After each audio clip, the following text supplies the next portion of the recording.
मुंबई छोड़कर इस गांव में आकर मेरी जिंदगी बर्बाद हो गई। ना इन्वर्टर है, ना स्टाइल, ना आजादी। मैं यहाँ से भाग जाऊंगी, कोई मेरी परवाह नहीं करता। फ्लैशबैक शुरू होता है 1 महीने पहले। मुंबई की मशहूर फैशन ब्लॉगर मीरा का विवाह मथुरा के किशन से हुआ है और आज उसका ससुराल में पहला दिन है।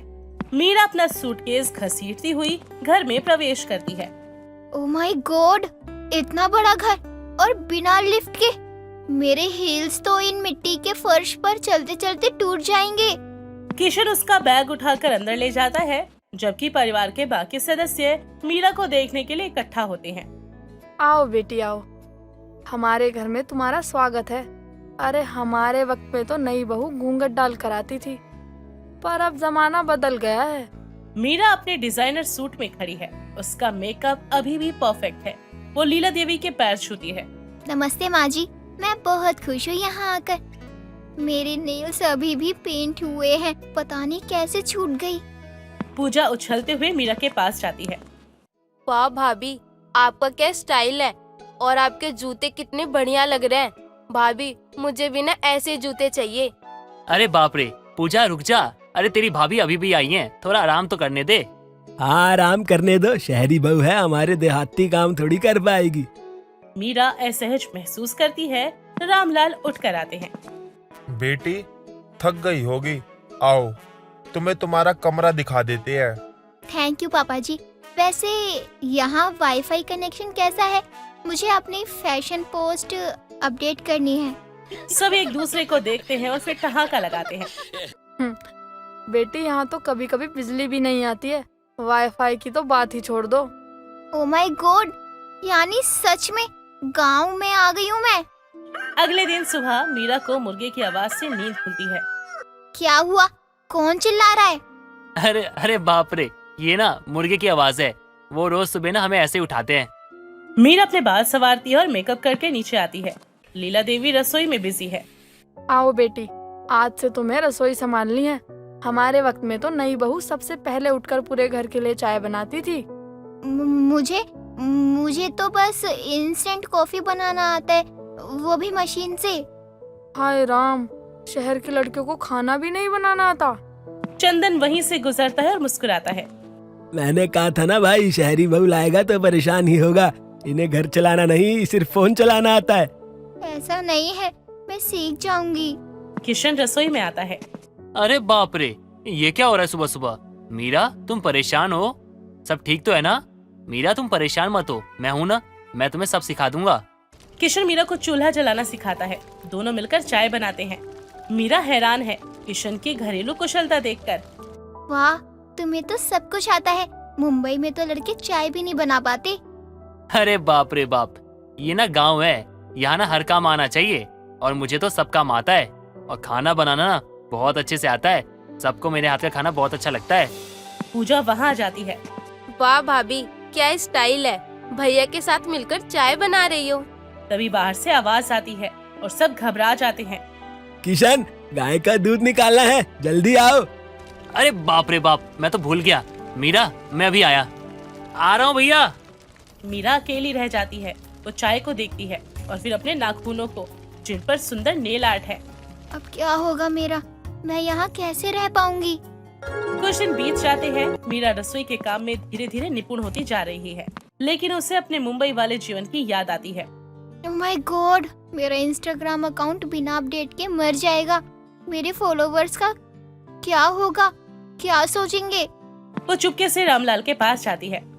पापा जी, क्या गांव में कहीं भी इंटरनेट मिल सकता है क्या? बेटी गांव के स्कूल में कंप्यूटर है, वो कभी कभी चल जाता है। अगले दिन मीरा स्कूल जाती है और अपना अकाउंट चेक करती है। वहीं से वो अपनी मम्मी से वीडियो कॉल पे बात भी करती है। मम्मी, मैं यहाँ नहीं रह सकती। यहाँ कुछ भी नहीं है, ना शॉपिंग मॉल है, ना कैफे है, ना इंटरनेट है। बेटा थोड़ा धैर्य रखो, नई जगह है, समय लगेगा। मीरा जब घर लौटती है तो देखती है पूरा परिवार उसे ढूंढ रहा था। कहाँ चली गई थी बिना बताए? हम सब कितने परेशान हो गए थे। ओह माय गॉड, मैं कोई छोटी बच्ची नहीं हूँ। मुंबई में मैं अकेले पूरे शहर में घूमती थी। देखा, यही है शहरी संस्कार, कोई परवाह नहीं परिवार की। मीरा और किशन के बीच पहली लड़ाई होती है। तुम लोग मुझे कैद करके रखना चाहते हो। अरे बाप रे बाप। मीरा, तुम हमें गलत समझ रही हो। ये गांव है, गांव में अच्छे लोगों के साथ साथ बुरे लोग भी होते हैं, और हम चाहते हैं किसी की बुरी नजर तुम्हें लग ना जाए, इसीलिए हम तुम्हें बचा के रखना चाहते हैं। मीरा अपने कमरे में जाकर रोने लगती है। तभी पूजा उसके पास आती है। भाभी रो मत, भैया बहुत अच्छे हैं, बस थोड़ा चिंता करने वाले हैं। पूजा, मुझे लगता है मैंने गलत फैसला लिया। मैं और किशन बिल्कुल अलग हैं। जानती हो भाभी, भैया ने तुम्हारी वजह से ना स्मार्टफोन खरीदा है, वो सीख रहे हैं तुम्हारे लिए। मीरा हैरान हो जाती है। उसे याद आता है कि किशन हर रात उससे मुंबई के बारे में पूछता है, उसके पसंदीदा खाने के बारे में जानने की कोशिश करता है।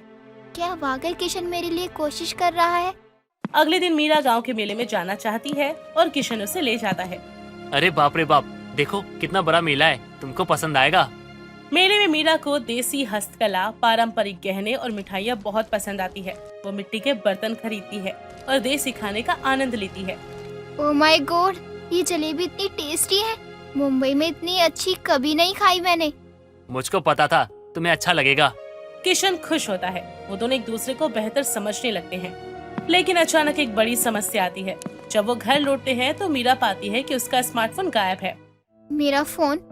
अरे बाप रे बाप, ये क्या हो गया? मुझे लगता है गिर गया होगा, या ये भी हो सकता है किसी ने चोरी कर ली हो। मीरा फूट फूट कर रोने लगती है। वो मेरी पहचान था, मेरा काम, मेरा सब कुछ। देखो शहरी लोग कितने कमजोर होते हैं, एक फोन के लिए इतना रोना। भैया बस कीजिए, क्यों डांट रहे हैं आप इसे? आप इसे मत डांटिए, ये इसके काम का हिस्सा था। पूरा परिवार चिंतित हो जाता है।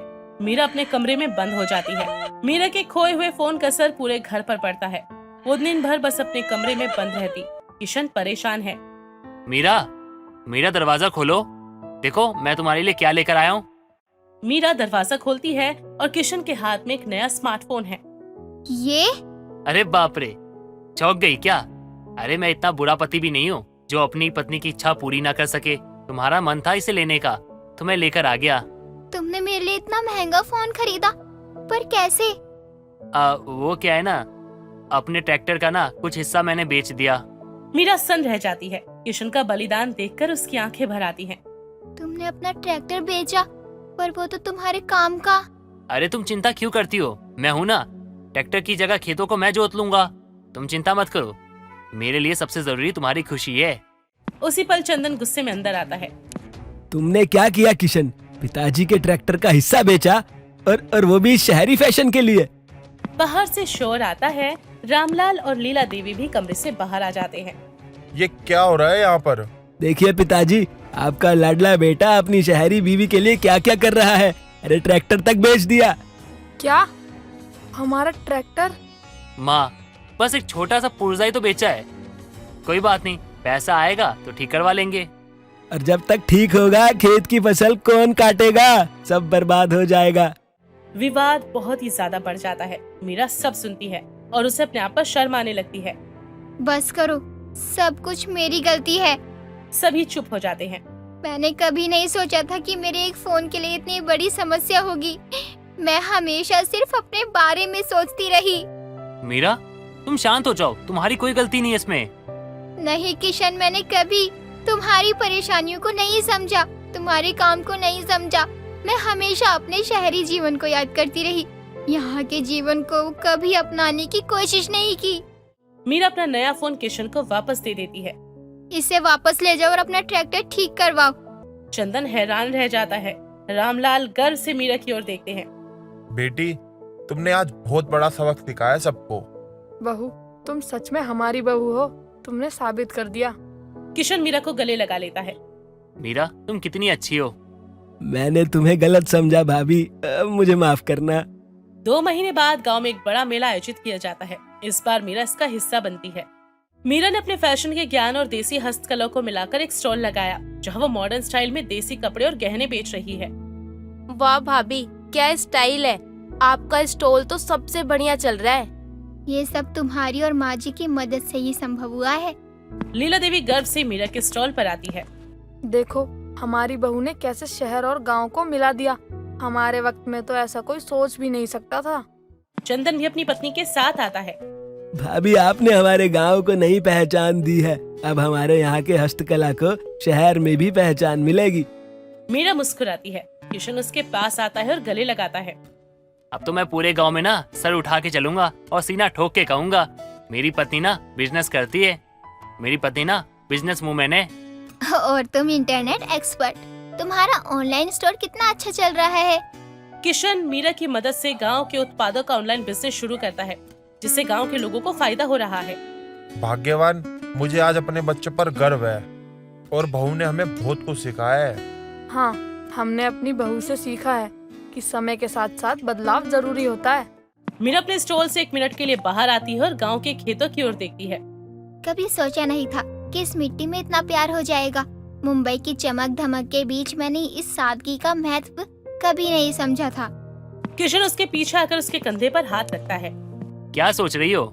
यही कि कैसे दो अलग दुनियाएं एक दूसरे को पूरा कर सकती हैं। शहर और गांव, आधुनिक और परंपरा। अरे बाप रे बाप, तुम तो फिलोसफर बन गई। ओह माय गॉड, तुम भी ना। दोनों हंसते हुए वापस से मेले में चले जाते हैं, जहाँ 2 अलग अलग संस्कृतियों का सुंदर मिलन हो रहा है, ठीक वैसे ही जैसे मीरा और किशन के दिलों का। रवीना शादी के जोड़े में बैठी प्रिंस का इंतजार कर रही थी। कुछ ही समय में प्रिंस अपने कमरे में आता है, जिसके बाद वो रवीना का हाथ पकड़कर उसके करीब जाता है। लेकिन रवीना उसको खुद से दूर करते हुए कहती है, ये क्या बदतमीजी है और ऐसे कैसे मेरे करीब आ रहे हो तुम? बदतमीजी? ये क्या बोल रही हो तुम? अरे हमारी शादी हुई है, और अगर शादी के बाद एक पति अपनी पत्नी को टच कर भी रहा है तो क्या बुराई है इसमें? बुराई है क्योंकि मैं तुमसे प्यार नहीं करती। जब प्यार नहीं करती हो तो शादी ही क्यों की? मेरे माँ बाबा की वजह से, क्योंकि वो मेरी शादी एक बड़े और अमीर घर में करवाना चाहते थे। मतलब ये कि कुछ समय पहले की बात है। रवीना अपनी माँ और पिता के साथ रहती थी। रवीना के माता पिता बहुत गरीब थे। वो लोग मजदूरी करके अपनी बेटी को पढ़ा रहे थे और रवीना भी पढ़ने में काफी अच्छी थी। रवीना कॉलेज में जाकर पढ़ा करती थी। ऐसे ही एक दिन आकाश नाम का लड़का रवीना के पास आता है और उसे पूरे कॉलेज के सामने प्रपोज करते हुए कहता है, पाना और खोना तो किस्मत की बात है, मगर चाहते रहना तो अपने हाथ है। और जब से तुमको देखा है मेरे दिल में भूचाल ही मच गया है रवीना। मैं तुमसे बहुत प्यार करता हूँ। Will you be my life partner? Raveena को कुछ समझ नहीं आ रहा था कि उसके सामने बहुत ही स्मार्ट और डैशिंग लड़का खड़ा है और वो क्या करे। लड़कियां उससे बात करने के लिए उतावली होती थी और उस लड़के ने रवीना को ऑफर दिया था, इसीलिए उसे कुछ समझ नहीं आ रहा था। उसके कानों तक बहुत ही सारे बच्चों की आवाजें गूंज रही थी। रवीना, हाँ कह दो। फिर क्या था, रवीना ने उसका प्रपोजल एक्सेप्ट कर लिया और अब वो दोनों साथ रहने लगे। देखते ही देखते अब समय गुजरता जाता है और उन दोनों के बीच की नजदीकियां बढ़ती जाती है। ऐसे ही एक दिन रवीना को आकाश शादी के लिए प्रपोज करता है। कुछ दूर तो चलो तुम मेरे साथ, चाहता हूँ कहना दिल की बात। आंखें समझ ना पाई जो बात, दिल बेचैन है चाहे तुम्हारा साथ। रवीना, क्या तुम मुझसे शादी करोगी? ये सुनते ही वो खुशी से पागल हो जाती है और उसे हाँ कर देती है। तो वहीं इस बात से अनजान रवीना के माता पिता रवीना की शादी प्रिंस नाम के लड़के से फिक्स कर देते हैं। और रवीना जब घर जाती है तब रवीना की माँ रवीना को उसके रिश्ते और शादी के बारे में बताती है। ये सुनकर रवीना गुस्से से कहती है, आप लोग पागल हो गए हैं क्या? मुझसे बिना पूछे मेरी शादी किसी और से फिक्स कर दी। अरे एक बार मुझसे पूछ तो लेते कि मैं शादी करना चाहती हूँ या नहीं। बेटा पूछना क्या है, हमारे जमाने में बिना पूछे लड़कियों की शादी हो जाती थी और तू हमारी लड़की है। लेकिन माँ, मैं किसी और से प्यार करती हूँ और शादी उसी से करना चाहती हूँ। हमारे घर की लड़कियां जवाब नहीं देती हैं, समझी? और तुम शादी वहीं करोगी जहां हम चाहेंगे। मैं वहीं शादी करूंगी जहां मेरी मर्जी होगी। ठीक है, तू कर अपने मन की। तेरी माँ और मैं फांसी पर लटकने जा रहे हैं। बेचारी रवीना ना चाहते हुए भी अपने माँ बाप के आगे झुक जाती है और अगले दिन वो अपने आकाश से मिलने जाती है और सारी बात उसे बताती है। ये सुनने के बाद आकाश कहता है, कर लो शादी, और शादी के बाद कुछ ऐसा करना जिससे तुम्हारे माँ बाबा को लगे कि उन्होंने तुम्हारे लिए एक गलत लड़का चुना है। फिर तुम उससे डाइवोर्स ले लेना, उसके बाद हम दोनों एक हो जाएंगे। रवीना उसकी बात मान जाती है और शादी के लिए तैयार हो जाती है। और कुछ ही समय बाद रवीना की शादी प्रिंस से होती है। तो ये है मेरी कहानी। अब तुम मुझे जल्दी से डिवोर्स दे दो ताकि मैं वापस अपने आकाश के पास जा सकूं। उसकी ये बात सुनते ही प्रिंस को एक झटका लगता है और वो उससे दूर हो जाता है, जिसके बाद प्रिंस रवीना से कहता है, ठीक है रवीना, मैं तुमको टच भी नहीं करूंगा और तुम्हें तलाक भी दे दूंगा, लेकिन जब तक हमारा तलाक नहीं होता तब तक तुम मेरी माँ के सामने अच्छे से व्यवहार करना। ठीक है। इस तरह से अब रवीना और प्रिंस अलग अलग सो जाते हैं। यूं ही दिन गुजरते जाते हैं और एक दिन रवीना की तबीयत खराब हो जाती है। उसकी तबीयत खराब देखकर प्रिंस अपने ऑफिस नहीं जाता और अपनी पत्नी रवीना के पास आकर उससे कहता है, रवीना लगता है तुम्हारा सर दर्द हो रहा है, इसीलिए लाओ मैं तुम्हारा सर दबा दूं। नहीं नहीं ठीक है, तुम ये बताओ तलाक कब होगा। उसकी बात सुनकर प्रिंस चुप हो जाता है और आंखों में आंसू लिए कहता है, अगले 1 हफ्ते बाद हम अलग हो जाएंगे। इतना बोलकर वो वहाँ से चला जाता है और अब अगले 1 हफ्ते बाद वो रवीना से घर में जानबूझकर लड़ाई करता है और उससे तलाक ले लेता है। और अब जब रवीना घर से जा रही थी तब प्रिंस उससे कहता है, रवीना हो गए हम अलग, अब तुम आजाद हो। देखो तुम्हारी इज्जत भी नहीं गई और हम अलग भी हो गए। थैंक यू प्रिंस, अब मैं जा रही हूँ। इस तरह से अब वो वहाँ से चली जाती है और अब वो आकाश के साथ रहने लगती है। लेकिन कहते हैं ना, होने को कोई नहीं टाल सकता, जो होना होता है होकर रहता है। ठीक उसी तरह रवीना ने प्रिंस से तलाक तो ले लिया था, लेकिन अब उसकी जिंदगी में क्या घटने वाला था वो इस बात से अनजान थी। ऐसे ही एक रात जब रवीना सो रही थी कि तभी उसको किसी और लड़की की आवाज आती है और जब वो उठकर हॉल में जाती है तो देखती है कि आकाश के बाहों में कोई लड़की है। ये देखकर रवीना का पारा हाई हो जाता है। नीच इंसान, मेरे होते हुए भी तुम किसी और की बाहों में, तुम्हें शर्म नहीं आती? ओ मैडम, तुम मुझे रोक नहीं सकती समझी, क्योंकि तुम भी किसी और की बाहों से मेरी बाहों में आई हो। घटिया तो तुम हो। How dare you! तुम्हारी हिम्मत कैसे हुई मुझे ऐसे घटिया बोलने की? तुम्हारे लिए मैंने प्रिंस को तलाक दिया, उसे हर्ट किया, क्योंकि मैं तुमसे प्यार करती हूँ। सुन, जब लड़की की शादी हो जाती है तो उसका सब कुछ उसका पति ही होता है, और तू तो अपने पति की नहीं हुई तो मेरी क्या होगी? जो औरत अपने पति की नहीं हो सकती वो किसी की भी नहीं हो सकती, समझी तू? और रही तुझे रखने की बात, तो तुझे रखना तो मेरी मजबूरी थी, क्योंकि मैंने तुझसे वादा किया था।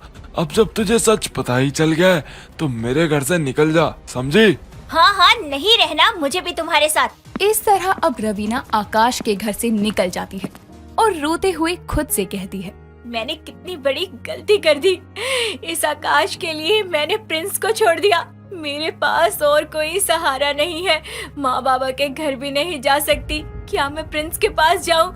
नहीं, मैं उसके पास भी नहीं जाऊंगी। मैंने उसे बहुत दुख दिया है और साथ में बेइज्जत भी किया है। मेरा कोई हक नहीं बनता कि मैं उसके पास वापस जाऊँ। अब मैं अकेले ही रहूंगी। अब क्या था, बेचारी अब अकेले ही रोड पर इधर उधर भटकने लगती है। ऐसे ही समय गुजरने लगता है और एक दिन वो भीख मांग रही थी कि तभी वो एक कार से टकराती है और बेहोश होकर गिर जाती है। उस कार में से जब कार का मालिक निकलता है तो वो कोई और नहीं बल्कि प्रिंस था। उसकी ऐसी हालत देखकर प्रिंस उसको अपनी कार में बैठाता है और अपने घर लेकर जाता है। कुछ समय बाद जब रवीना होश में आती है तब रवीना उसको देखकर फूट फूट कर रोने लगती है। उसकी ऐसी हालत देखकर प्रिंस उससे कहता है, रवीना तुम ऐसी हालत में? अरे मैंने तुम्हें कहाँ कहाँ नहीं ढूंढा, लेकिन तुम मुझे मिली नहीं। ये सब कैसे हुआ? रवीना अब उसे सारी बात बता देती है। ये सब सुनने के बाद प्रिंस कहता है, रवीना जब मैंने तुमसे शादी की थी तब मैंने तुम्हारे साथ पूरे 7 जन्म साथ रहने का वादा किया था। अरे भला एक कागज के टुकड़े पर किए साइन करने से वो 7 जन्मों वाला रिश्ता तो खत्म नहीं हो जाता ना? मैंने बहुत गलत किया। कोई बात नहीं, मैं तुम्हें अब भी अपनाने को तैयार हूँ। इस तरह अब प्रिंस उसको अपना लेता है, जिसके बाद अब वो पूरी तरह से प्रिंस की पत्नी बनकर रहती है।